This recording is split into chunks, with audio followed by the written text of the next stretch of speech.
బట్టలు అకస్మాత్తుగా మాయమైపోయాయని ఆ వ్యక్తి గ్రహించి తన కళ్ళు రుద్దుకుంటాడు మరియు ధనవంతుడితో చెంపదెబ్బ కొట్టడానికి మళ్ళీ చూస్తాడు. అతను ధనవంతుడు ఎలా ఉంటాడో అని చూసేసరిగా అతను అంచనా వేసే సామర్థ్యం పొందుతాడని తెలుస్తుంది. రాత్రి స్నానం చేసిన తర్వాత పడిపోవడంతో అతని దయతో ఆమెను హెచ్చరిస్తాడు.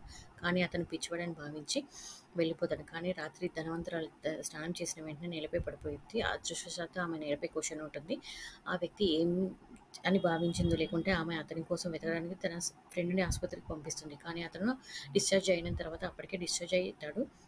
అతను అమ్మాయిని లాటరీ దుకాణానికి తీసుకొస్తాడు. అతను ఈ సామర్థ్యాన్ని డబ్బు సంపాదించడానికి ఉపయోగించుకోవాలనుకుంటాడు. కానీ వారు దుకాణంలోకి ప్రవేశించినప్పుడు యజమాని వారిని చిన్నచూపు చూస్తాడు. యజమాని వారిని పేదలుగా ఉన్నందుకు అసహ్యించుకుంటాడు. కాబట్టి ఆ వ్యక్తే నమ్మకంగా ఒక 5 లాటరీ టికెట్లు కొనుక్కొని వాటిని స్క్రాచ్ చేయమని అమ్మాయిని అడిగాడు. అదృష్టవశాత్తు ఆమె గీసినట్లు అన్ని టికెట్లు 1 మిలియన్ గెలుచుకుంటాయి. కానీ ఆమె గెలుపొందినట్టు యజమానిని ఒక దుష్టుడు వారిని డ్రాలో లాక్కెళ్ళి వెళ్ళిపోమని చెప్తుంది. ఆ ధనవంతురాలైన మహిళ లాటరీలో అతిపెద్ద బాస్ అని తెలుస్తుంది. ఇప్పుడు ఆమె తన శ్రేయోభిలాషిని కించపరిచిన వారికి డబ్బులు చెల్లించాలని కోరుకుంటుంది.